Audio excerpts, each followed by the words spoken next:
Hey neighbor, welcome back to ARTV. My name is John and it's time for a review of album number 3 by the rockers Highly Suspect. Their new record is titled Mcid, an acronym that we've been seeing for years now, standing for My Crew is Dope. Arriving at Mcid, I felt the unwavering feeling of suspicion towards the new direction that vocalist and frontman primary lyricist Johnny Stevens was directing Highly Suspect in.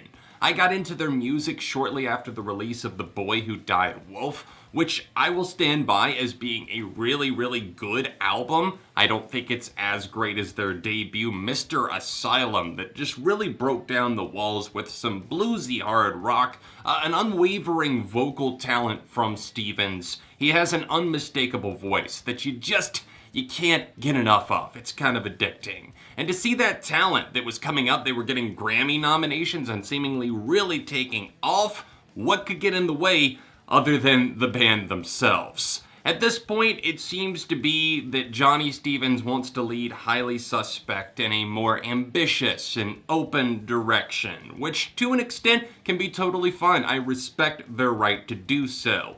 But if you're going to try out new things, and if you're going to buy some new clothes, if you will, why not buy some outfits that actually look good together instead of whatever the hell we've been handed on Mcid? You ever just get a big old bottle of soda, shake it up real good, and then just start kind of aimlessly walking through an open theater, just spraying it in every direction possible, giving caution to the wind? Yeah, me neither. But apparently Highly Suspect saw that as an appropriate game plan as far as mapping out the track list, and this is one of the most jarring albums that I've heard in quite some time. I think the biggest issues boil down to the fact that they could not stick to one idea, one theme, even one point of view or perspective. If some of the tracks had been swapped around a little bit, I could have seen a point where maybe some of the more hip-hop influenced tracks or sections could have worked if they had been paired together, or if some of the more bombastic rock tunes that we kind of know them for had been placed together. But instead, we're forced to sit through this train wreck of a listen that really continues to go off the rails, normally not in a good direction, but sometimes in great avenues that they explore. I think the guitar work and the synth work, the electronic textures and the rapping, the features, everything just screams to me like we had no idea what we wanted to do with this record, yet we've titled it Mcid because it's supposed to be for the fans. Yet this album is going to be the least favorite among the fans to date based on everything that you've won them over on to date. Artistic growth and change for a band are inevitable. It's a good thing, it's not a sin, it's not a criminal offense, but it can be if it's done and executed poorly.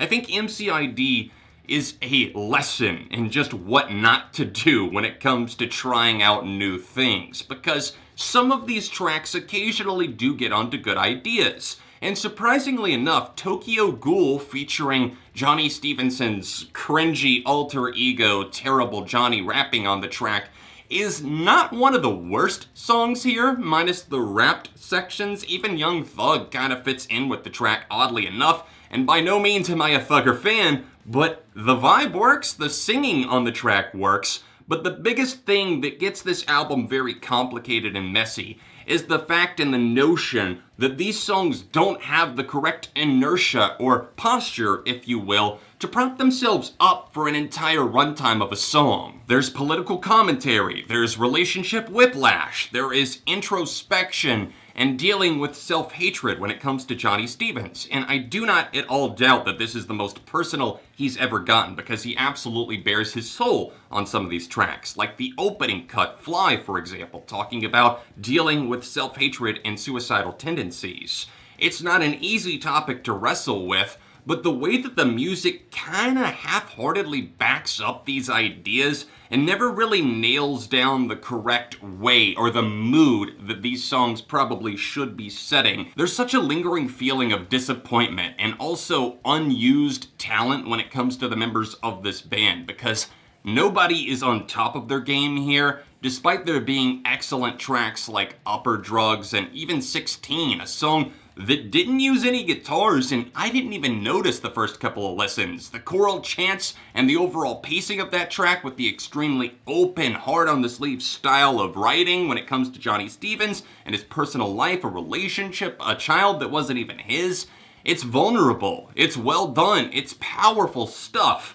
But also, as you dig in further to the album, you'll find that there's a lot of fluff. There's so much filler. There are so many unfinished ideas that feel more like demos. And for a band that were once hailed as some of the saviors of rock, to go not just in a different direction, but also in a more dumbed down, less profound movement and style, it's incredibly disheartening to say the least.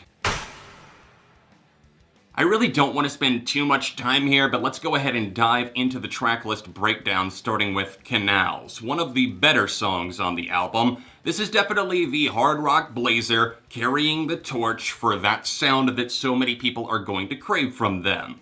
I still can't help but feel that even the best of the songs on Mcid pale in comparison to the strengths of, say, Mr. Asylum or their early material or even The Boy Who Died Wolf. Don't get me wrong, it's great to hear them wailing on the guitars on some of the cuts, but also I just feel that something like Canals is a little bit clumsy lyrically. Although it's not as clumsy as, say, Teddy Bear, I should say, featuring Conor Mason of Nothing But Thieves.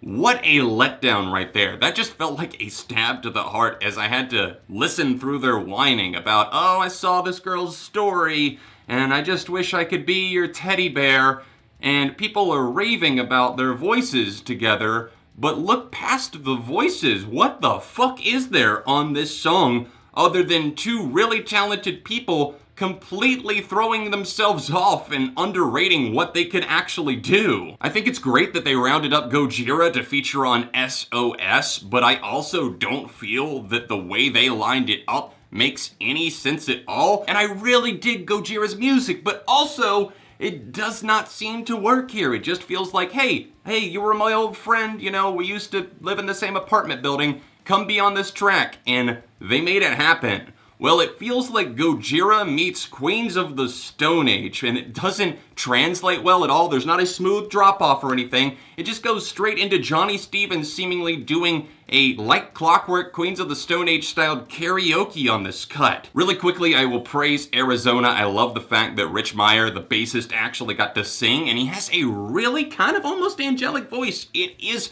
vulnerable. It feels desperate in a way, and it's acoustic based. It's just a nice little track. I enjoy some of the interludes here as well because they kind of take us out of some of the chaos, and then we get thrown kind of back into the fire once again. I mean, I dig the overall tempo and chorus of These Days, but the piss poor writing takes me out of the experience. Stevens is singing about busting a nut and other things that just feel downright crude for the sake of being crude or crass or shock value, whatever. It wears very thin and there's not much tread on the tires for what I can take at that point in the album. It just makes me want to shut it down. I will leave you on a positive thought because I love the track Snow White. It's the next to last song before we actually get to the outro, which I'm ambivalent on, but Snow White is incredible. In fact, I think it might be the best song on the album alongside Upperdrugs. Obviously, Upperdrugs was a fantastic guitar-laden performance